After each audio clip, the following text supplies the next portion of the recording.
Well, I've been here 18 years, and I've worked on this project every day of my life for the last year. And so I spend my time designing, and I have the client interface. I run the team, and I take responsibility for the design direction. We've got an amazing team here, and it's always about what we can produce as a team, as a collective spirit. I'm the partner in charge of the Battersea Power Station project, leading the team, delivering the architectural design for the project. I started at Foster's 21 years ago. I started off working in the architectural team, and we're lucky enough to have been selected to do the interiors. I basically run the interiors team for the Battersea Power Station.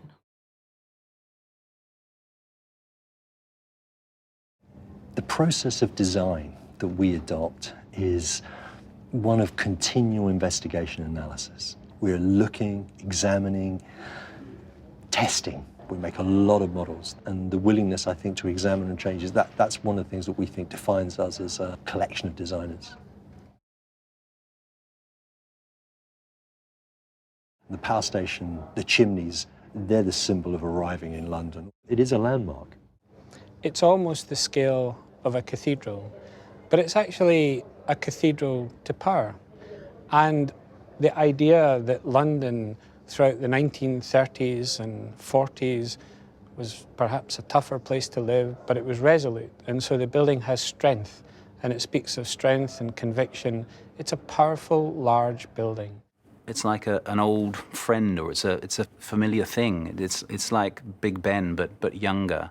The material really dominates. It's an industrial building of grand scale, but you can call it an industrial palace. People love it also because I think they're a bit sympathetic to it now. You know, it's been so long that it's been sitting there. They're protective of it, I think. To see it brought back to life after so long, in such a sort of despairing period, is a fantastic thing.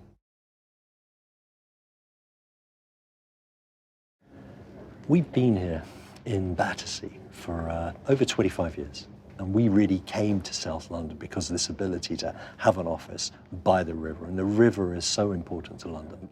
You couldn't have a better centre for this part of South London than something that shares part of that industrial past and has this riverside location. I think this is an important project for our office for so many different reasons. We're a locally based architectural practice. We work on the other side of Battersea Park, and so we've had our eye on this project for a long, long time. We develop the idea and the massing through an analytical approach, looking at the orientation of the site, for example, and other aspects, sunlight, daylight. Of course, the views to the power station are very important. The first model here is basically looking at the solar aspects, daylighting and solar access to the building. Darker colors show less access, and then the yellow colors are just better performing. Then the second one here is an acoustical model. And then the third model here is an analysis of the views towards the power station. By undulating very gently, we can enhance the views to the power station. We wanted to create a building that would run the whole length of the high street and create dramatic spaces all the way along. We've created this woven scheme, this wave that sweeps around in a crescent to the front door of the power station. What we wanted to create is a gateway to the power station, but create something which complements and not competes. We've chosen to express the horizontal lines that separate each floor of the building. They become the guiding visual clue to how the building moves, and we exaggerate those on each side, providing shading, balconies, terraces. We started punching these giant 3-story holes through the form of the building itself and let daylight through and create different views and aspects out. It's a very light building, white concrete, beautifully coloured metals, lots of glass. It's in contrast to the power station itself, but a very powerful composition. When this building came and took the form that it has now, I think everybody realised this is it. This captures the sort of life and the spirit, and something that could just play against the strength and the solidity of the power station.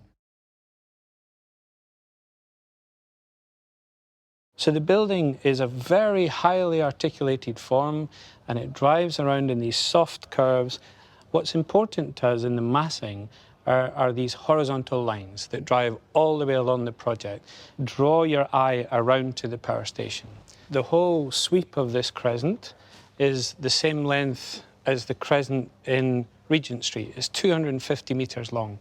At the entrance, we have a whole space that relates to the new Northern Line tube station. The buses are here. There's a very direct interface for public transport. This is a pedestrianised new street, and it's on a split level. We have shops, cafes, restaurants, and a really thriving street fair all the way along. There are actually 5 separate spaces to encounter. It's the opportunity to create a brand new street for London. But above that, of course, this is predominantly a residential building. There's over 500 apartments, and they have views, and what incredible views. We have views towards the power station, but across the back of the building, we have unbelievable views away down to Wimbledon, the south, southwest. We wanted to create views through the building for all the commuters. So as you come along here in a train, you can see through to Frank's building there, you can see through here, and you can see through to the power station itself. And these are our 3 main entrance lobbies. Down here, we have gyms, we have a members lounge up here, we have a hotel in here, and we have fine dining in a hotel dining room up here. And all of these things are all under one roof. And what a roof. We believe this to be the largest roof garden in London. And there's children's play areas up here. There are little pocket spaces where you can go quietly and you can read a book. In the centre, we have a space that is really focused on the chimneys. Here, we imagine there could be temporary buildings. So you can have all these wonderful summer things going on. And in here, we have the lawn. And the whole idea with the lawn, the place where you can lay the picnic rug and you can really relax out in the open sunshine. And then the more public aspect of the project is being on top of the hotel. And this might be more of a nighttime space and enjoy not only the skyline of London and Wandsworth, but the skyline and the profile of the power station itself. Often in buildings, air conditioning gets the best view of a city, and we love to get people on top of our buildings. When you're inside a real park, you just walk on the paths and you're looking through to the trees and the other areas around. Here, your park that surrounds you is really the roofscape of London. We think that's a really interesting twist and quite special. We're working now with the designers that worked on the High Line in New York, and that's an extraordinary contribution to that city. One of our key goals on this project was making a different type of street. Maybe high street is the wrong name for what we wanted to create anyway. It's not really a high street, it's a sequence of little squares leading into the grand space in front of the power station. It works just like that movement through an Italian city. You get reflections in the glass of our building. You know the power station's coming, but you don't see it in its entirety. And you move around, and then gradually, there it is. It's a reveal, it's a sequence of spaces, it's very dramatic. It's much more interesting than just having a long, straight space with an important building at the end. Natural light, daylight, that's what brings places and buildings to life. We're really concentrating a lot in terms of how the light can play across our building, how it enhances the form and the structure of the building. Our analytical approach led us to a slim building that in turn maximizes the daylight. And we facet each plane of glass within the individual apartments to try and get the daylight as far into the back of the apartment as possible. I think our buildings are recognisable as Foster buildings because of the attention to detail and the sense of integration. And the same thing applies to the interiors. All the pieces are integrated. So there's not a decision about a wall finish or a tap or something, which is in isolation from all the other pieces. We pay the same amount of detail and attention to every single stage of the design process. I think if you start making decisions based on the latest trends, very quickly they're not the latest trends and they look like that. I think that's very important to us, is to come up with designs that are timeless, they're appropriate to their place, and they're appropriate to the building itself. And it's something that's constantly evolving. We work very closely with the architects. There's never a line between the interior and the exterior. But then we kind of keep crossing over and overlapping. And it's particularly relevant because residential design is a very iterative process, and you just slowly have to evolve the design.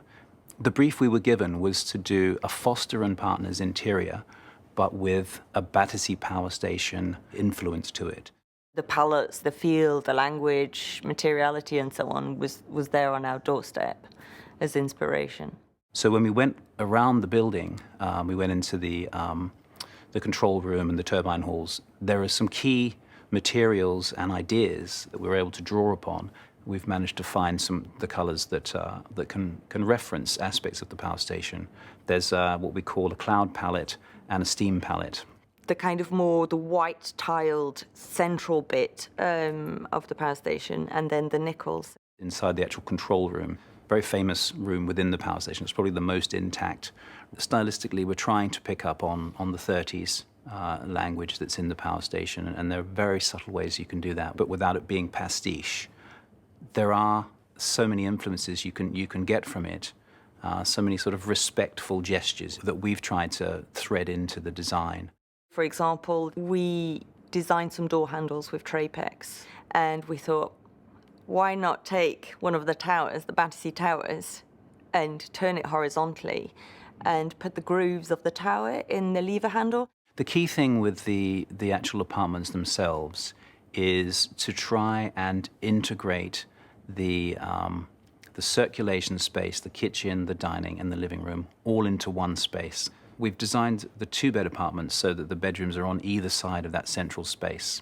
It could adapt to a young couple, young professional couple, or people sharing, so there's all the different kind of scenarios. Normally we get given this sort of brief of, well, you've got to appeal to everybody, and maybe it's this particular sector, but it's got to be fairly vanilla because that's what sells. What the clients have been very perceptive about is realizing that the people who buy into Battersea don't want vanilla. If they wanted vanilla, they wouldn't buy Battersea. They want Battersea. They want the Battersea Power Station. They want that to be in their design. When they're sitting in their living room, they can feel like there are aspects that connect the design of their interior design of their spaces to the Battersea Power Station. That's the thing that I think has really been the key thing underlying the design inspiration for the interior spaces. All the framework is set for the site to be successful with the different users, to get a variety of use, the variety of spaces, and the aspiration to make it really accessible. And so from the moment you set foot in our building, you're part of the skyline, you're part of the Battersea Power Station experience. The big thing that we're bringing to the project is the sense of community. We have this skyline park on the roof, and we have a series of different social spaces throughout the building itself. So we have a very large amenity space at the top, which is a multifunctional space. The entrance lobbies are very generous. It's going to become more of a hub. What's going to be delivered at Battersea is not a generic product. There's enough ingredients there, whether it's the shops, the theatres, the offices, and the apartments, where it will be a full community in its own right. It is going to be the place to live and work and come and relax.